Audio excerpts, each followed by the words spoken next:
تمہیں ایسے دیکھ کر بہت افسوس ہو رہا ہے، اور اس سے بھی زیادہ افسوس اس بات کا ہے کہ تم نے مجھے بتایا بھی نہیں، مجھے خبر بھی نہیں دی کہ تم اس بیماری سے دو چار ہو۔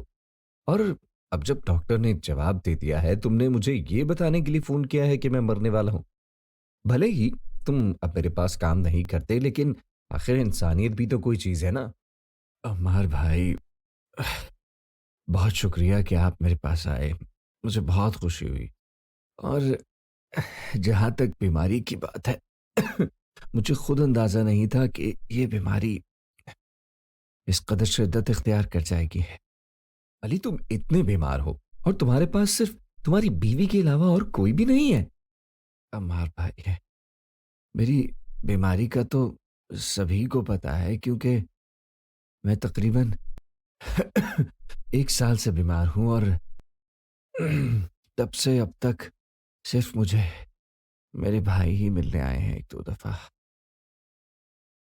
ہاں ہاں، تو ٹھیک ہی ہے نا۔ جب کبھی کبھار تم کام سے چھٹی لیا کرتے تھے اور میں وجہ پوچھتا تھا، تم یہی کہتے تھے کہ مجھے اپنے گھر کا فلاں کام کرنا ہے، مجھے اپنے بچوں کا فلاں کام کرنا ہے، اور میں تم سے جب پوچھتا تھا کہ کیا گھر میں کوئی بھی فارغ نہیں جو تمہارا یہ کام تمہاری غیر موجودگی میں کر دے، تو تمہیں یاد ہے کہ تمہارا جواب کیا ہوتا تھا؟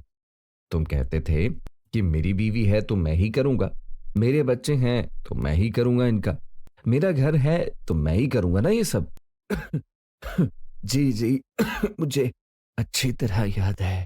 تو پھر جب تمہیں یاد ہے اور تم نے خود ہی انہیں اپنی ذمہ داریوں سے آزاد کر دیا، تو وہ تم سے ملنے کیوں آئیں گے؟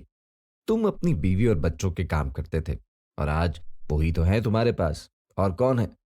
میں تمہیں اس وقت بھی سمجھاتا تھا کہ اللہ تعالیٰ نے ہمیں کئی رشتے عطا کیے ہیں، بھائی بہنیں، باپ ماں، دادا دادی، ساس اور سسر۔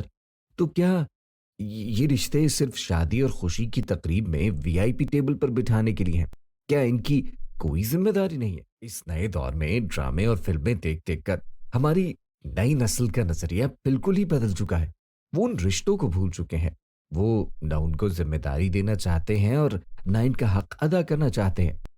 جب تک بچے اپنے والد کے بھائی بہنوں سے حق نہیں لیں گے، تو بڑے ہونے کے بعد وہ بھی انہیں حق نہیں دیں گے۔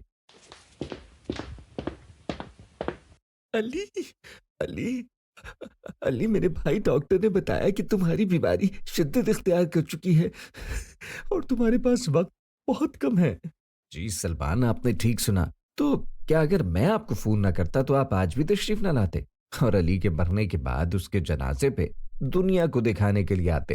اس کے مرنے کے بعد وہاں میت پہ آنے والوں کے لیے بریانی وغیرہ پکوا کے دیتے، اور پھر وہاں بڑے فخر سے اعلان کرتے کہ اس کا کوئی قرضہ ہے تو مجھ سے آ کے لے لو، جبکہ اس کی زندگی میں تم اس کے کوئی کام نہ آ سکے۔ اس کے بچوں کے چچا ہونے کی حیثیت سے کیا تمہارا کوئی فرض نہیں بنتا؟ کیا اللہ تعالیٰ نے یہ بھائی کا رشتہ اس لیے بنایا ہے کہ پوری زندگی ایک دوسرے کا منہ نہ دیکھیں اور مرنے کے بعد صرف اس کے کفن کا انتظام کر دیں؟ سلمان، مجھے حیرت اس بات پہ ہے کہ تم تو دوسروں کی مدد کی باتیں کرتے تھے، جبکہ تمہارا بھائی تمہاری مدد سے محروم ہے۔ اللہ تعالیٰ نے خونی رشتے بنائے ہی اس لیے ہیں کہ ہماری مدد کے سب سے پہلے حقدار یہی لوگ ہیں، اور اس کے بعد باہر کی دنیا۔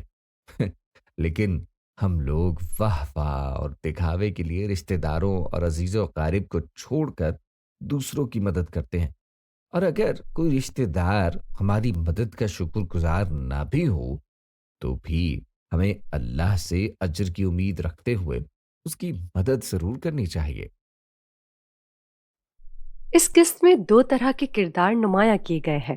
ایک کردار علی جیسا، جو دوسروں کی ذمہ داریاں بھی اپنے اوپر لے لیتا ہے اور دوسروں کو ان کی ذمہ داریوں سے آزاد کر دیتا ہے۔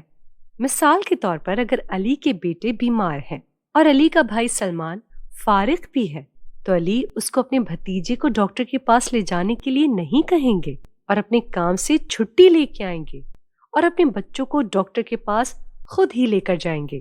حالانکہ سلمان کو ہی اپنے بھتیجے کو ڈاکٹر کے پاس لے جانے کا کہنا چاہیے، تاکہ اسے بھی اپنی ذمہ داری کا احساس ہو، اور کل جب بیٹا بڑا ہو تو اسے بھی اپنے چچا کا احساس ہو کہ انہوں نے بھی ہمارے لیے بچپن میں بہت کچھ کیا ہے، اور جب اب ہم بڑے ہو گئے ہیں تو ہمارا بھی فرض ہے کہ ہم ان کا حق ادا کریں۔